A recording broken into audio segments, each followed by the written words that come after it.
Welcome to this video tutorial about liquids and hydraulics. Mechanical comprehension exams often require you to have a basic knowledge of liquids and how they're harnessed in order to produce mechanical systems like hydraulics. There are some basic rules of physics that you need to know, although these are simplified because tests don't usually require you to know the minute details. First, liquids are incompressible. Second, liquids always conform to their containers. Third, an enclosed liquid, when pressure is applied, equally distributes that pressure. Another thing to know is the equation for pressure. Most simply, pressure is equal to force over area. For water specifically, there's about 0.43 pounds of pressure per square inch for every foot of water depth. Thus, the amount of pressure at the bottom of a 12-foot pool is approximately 5.2 pounds per square inch. Given the rules above and what we know about pressure, let's look at a few examples. Here is one that displays the basic function of a hydraulic system. On one side is a vat of liquid, which is connected by a hose to another vat. If the left vat is pressurized to move the liquid down 1 inch, how much will the water level in the other vat rise, assuming they are the same size? Because of the rules that we mentioned before, especially because pressure applied to an enclosed liquid is equally distributed, when the liquid on the left vat is pressed down 1 inch, the water level on the right vat will rise exactly 1 inch. Another example. Here are two vats again. The left one is half the size of the one on the right. In this case, if the pump on the left moves down 2 inches, the one on the right will move up 1 inch. That's because the mechanical advantage is such that only half the force needs to be used on the left, but it needs to be pushed twice as far. Let's try another practice problem. Imagine a diver is practicing diving in the bottom of a diving pool, which has a depth of 20 feet. Where is the water pressure greatest? Where the diver is? Halfway between the bottom and the surface? It does not matter, because water pressure is always equal. The answer is A, because water pressure increases by 0.43 pounds per foot, if you remember. B is wrong because the surface has almost no pressure relative to the depth of 20 feet. C is wrong because water only equally distributes pressure when it's in an enclosed and pressurized space, like a hydraulic tube. One more practice problem. Two identical enclosed containers of liquid are connected by a pipe. If one side receives 12 pounds of force, how much will the other side receive due to the connecting pipe? A, 1 pound. B, 6 pounds. C, 12 pounds. D, unknown.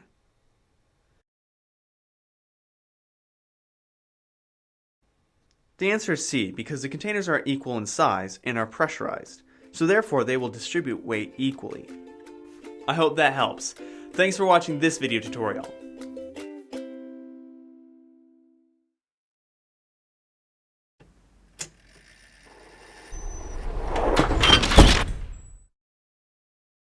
Hi, and welcome to this video tutorial on gears.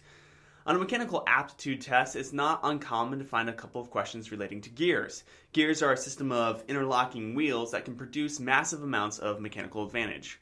How much mechanical advantage depends on the gear ratio, or the relation in size between the gears. But before we get too far, let's go ahead and take a look at something simple first. This is a standard gear question. If A spins right, B spins left, and C spins right, which way will D spin? There is a very easy trick to determine the answer here. If the number of gears is odd, it spins the same way as the first, A. If the number of gears is even, the final gear will spin the opposite way of the first. Make sense? Problems like these are simple when you know the shortcut. Closely examine the accompanying image. If gear A runs to the right, which direction will gear D turn? Now let's see a more complicated version of the same thing. Using the same image as the previous question, if gear D has twice the diameter of C, what is the mechanical advantage of D? How many revolutions will C make for every revolution of D? There are two questions related to this image, so let's take them one at a time. First, mechanical advantage. Since we can say gear C is the input gear as it turns the D gear, and our input gear is 1/2 the size and has half the number of teeth, our mechanical advantage equation is as follows. Mechanical advantage is equal to the teeth of the output gear over the teeth of the input gear. In this case, it's 24/12, which means we have a mechanical advantage of 2. Now let's examine the gear ratio and find how that impacts how much turning these gears will do. Gear ratio is similar. Since we know that D has twice as many teeth as C, the ratio of driving gear to the driven gear is 1:2, meaning that for every rotation of C, D only revolves 1/2 times. Make sense? Now for a couple of fun ones to try by yourself. If gear A spins to the right, which direction will N spin? To the right or to the left? In this case, there's an even number of gears. So, if we use our simple little cheat, it means it's going to go to the opposite direction of the first one. In this case, to the left. Last one. The smaller gear has 12 teeth and the larger gear has 24 teeth. If the small gear turns 12 times, how many revolutions will the larger gear make? The answer here is C, because we know the ratio is 1:2, which means the larger gear makes half as many turns as the smaller one. Half of 12 turns is 6. I hope that helps. Thanks for watching this video tutorial.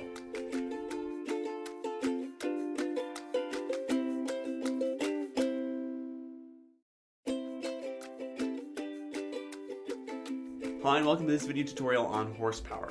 Knowing a little bit about horsepower can be incredibly helpful in a mechanical comprehension exam. There are multiple ways of defining 1 horsepower, all of which are rates. The most commonly used terms are electrical and mechanical horsepower. First, electrical horsepower refers to an amount of joules created per second. Instead of saying joules per second, however, we can simply say watt or watts. 1 electrical horsepower is 746 watts, or joules expended per second. For mechanical horsepower, we're talking about how much force it will take to move 1 pound, 1 foot over a period of 1 second. It is often agreed that 1 mechanical horsepower can do 500 foot-pounds per second of work, or 33,000 foot-pounds per minute. With that knowledge in mind, let's go ahead and try a couple of practice problems. First, something really easy. The power needed to move 550 pounds 1 foot over a period of 1 second is commonly referred to as what? A joule, B, a watt, C, a torque, or D, a horsepower? Obviously, the answer in this case is D, 1 horsepower. Now let's take a look at something a little bit more realistic, closer to something you'll see on the test. Jack needs to pull a truck for 1 minute. The truck weighs 115.5 tons. What's the minimum number of horsepower necessary to accomplish this? A, 3 horsepower, B, 7 horsepower, C, 21 horsepower, or D, 420 horsepower? The answer is B, 7. Here's how we got the answer. First, we multiply the number of tons by 2,000 pounds. This will give us the weight of the truck in pounds. Once we have that, we divide by 1 horsepower, or rather the work that can be accomplished by 1 horsepower, which is 33,000 foot-pounds per minute. So, having done that, we have 7. An elevator motor requires 5,968 watts to move the elevator. What is the horsepower of the electric motor operating the elevator? A, 7, B, 8, C, 13, or D, 746? To find our answer, all we have to do is divide the number of watts produced by the motor by the number of watts that we know a horsepower can produce, 746. That leaves us with the answer 8, B. I hope that helps. Thanks for watching this video tutorial.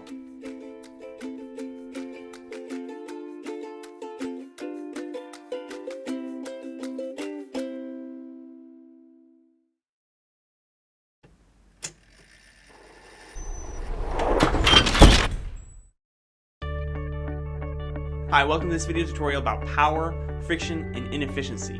We know that whenever we work, forces act against us. For example, when I try to push a box across a floor, There's this thing called friction that makes it more difficult than simply pushing the weight of the box, because I'm pushing the weight of the box and the resistance of friction. And when the weight of the box increases, so can friction. This means I'm not as efficient as I could be. The same is true for engines and other things. That's why we add oil and lubricants to make the friction decrease and our efficiency increase.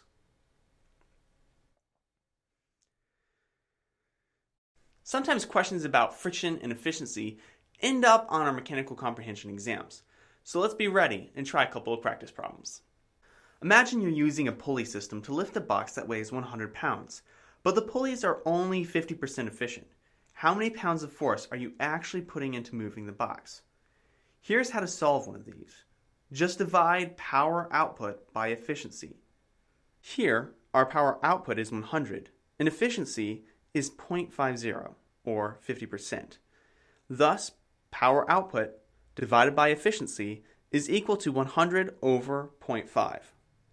And now we know our initial force, which is 200 pounds. Make sense? Here's one to try by yourself. An engine produces 90 horsepower and is 90% efficient. So how much horsepower is being lost because of inefficiency?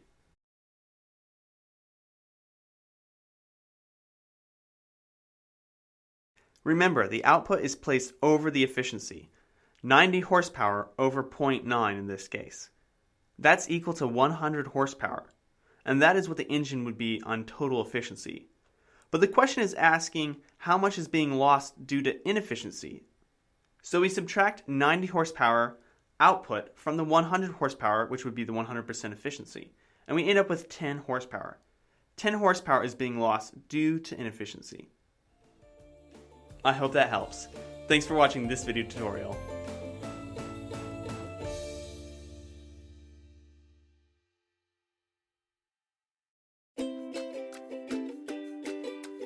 Hi, welcome to this video tutorial on pulleys. Mechanical comprehension tests often address pulleys, so it's important to understand their advantages and how they work. First, let's start with a simple fixed pulley system.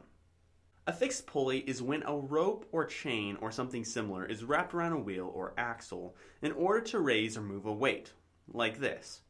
In this case, the wheel or axle simply changes the direction of the force exerted to move the weight. This all changes when a double pulley or block and tackle system is used. When multiple pulleys are used, their mechanical advantages increase and the weight becomes easier to move. Here we have a block and tackle or movable pulley system. One pulley is still fixed, in this case to the ceiling, while the other moves with the object itself. Here we can see the force exerted by someone pulling with 50 newtons. That force goes around the pulley and acts on the weight, but then it goes around the second pulley, once again acting upon the weight. That original 50 newtons of force acts towards raising the weight every time it circles the pulley. This provides a significant advantage, as you can see here, since the person pulling can raise a 100 newton weight with only 50 newtons of force. Of course, in these examples, and likely many of the problems you will see, friction is neglected. This all means that a four-legged pulley system is equal to 4 times the original force exerted to move the weight. The mechanical advantage of a four-legged pulley system is equal to 4 times the original force exerted to lift the weight. The equation to find out how many times the rope should wrap between the fixed block pulley and the movable pulley is the same equation used to find the mechanical advantage. Here, MA equals mechanical advantage, W equals weight, T is equal to tension or the force used to pull, and N equals the number of legs, or times the rope travels between the two pulleys. Let's try an example problem. The man on the right is trying to lift this large package. The package weighs 200 pounds. How much force does the man have to exert in order to move the package upward? I'll give you a moment to try to figure out by yourself.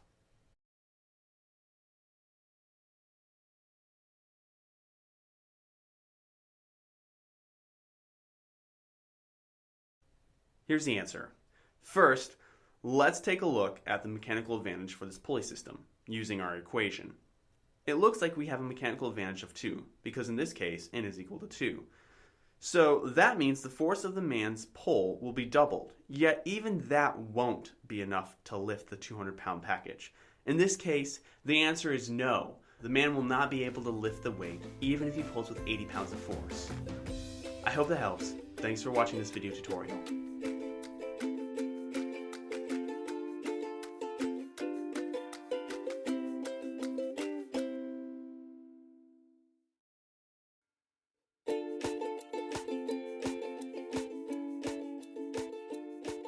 Hi, welcome to this video tutorial about levers. Levers are the most commonplace of all the simple machines. From shovels and knives to wheelbarrows and baseball bats, levers are everywhere we look. There are several components that every lever has, so let's go over and review those. Every lever must have a fulcrum, a point at which the lever rotates, a resistance, the force acting against the effort applied, and obviously the application of effort to move the lever. There are three classes of levers. They are differentiated by the positioning of the fulcrum, resistance, and application of effort. In a first-class lever, the fulcrum is between the effort and the resistance. A seesaw is a good example of a first-class lever. When effort is applied to force one end of the lever upward, the end where the force was applied must go down. Like a seesaw. The shorter the distance between the fulcrum and the resistance, the easier it will be to move. This is a result of the mechanical advantage, but we'll get to that later. Second-class levers is where the resistance is in between the fulcrum and the effort, whereas a first-class lever is able to increase force and distance through mechanical advantage. A second-class lever is only able to increase force. A common example of a second-class lever is the wrench. The force exerted by your hand at one end of the wrench is magnified at the other end. Basically, with a second-class lever, you are producing greater force at the other end. In a third-class lever, the force is applied in between the fulcrum and the resistance. A baseball bat is a classic example of the third-class lever. The end of the bat where the ball is struck is the resistance. By exerting the effort at the base of the bat, close to the fulcrum, you are able to make the end of the bat fly quickly through the air. Now that we've defined all three classes of levers, I'm going to show you a series of images. Now I want you to identify each one of these images as a certain type of lever. Let's get started with this first image. What is it? First, second, or third class lever? That's right, second class lever. Because the resistance is in between the fulcrum and the effort. Here's another image to identify.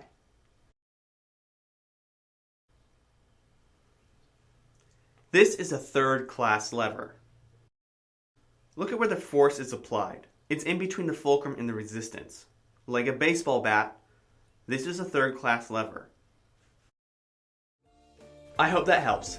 Thanks for watching this video tutorial.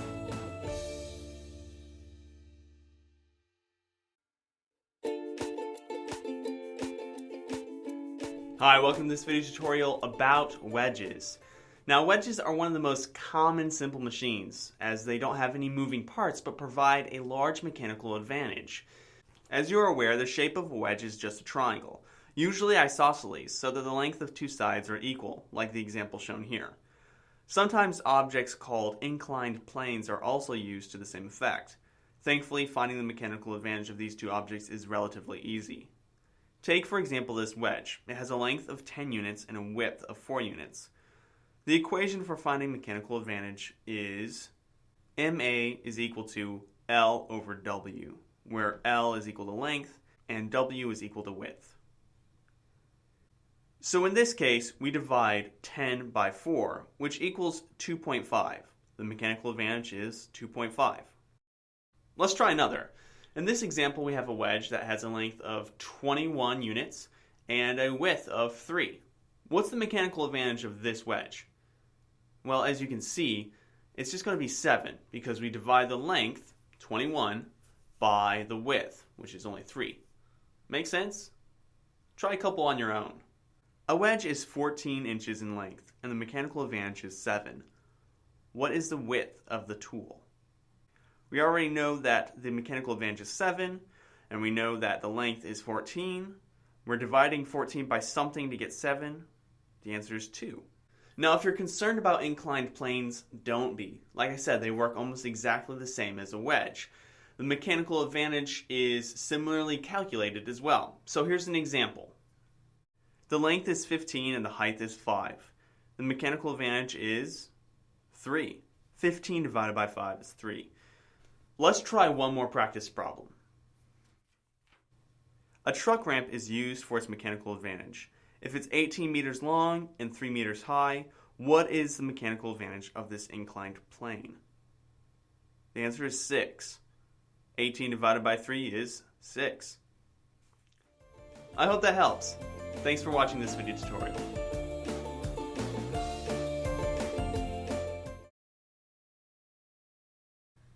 Hi, welcome to this video tutorial on work. In science, we say a force accomplishes work when there is a displacement at the point of application of that force in the direction of that force. Now, if none of that made sense to you, don't worry, I'm going to explain. The unit of measurement of work is the joule, which is the force expended in newtons times the distance traveled in meters. So, for example, imagine there is a box in the ground. You go to lift it 1 meter off the ground. If you cannot get it off the floor, you have not achieved work.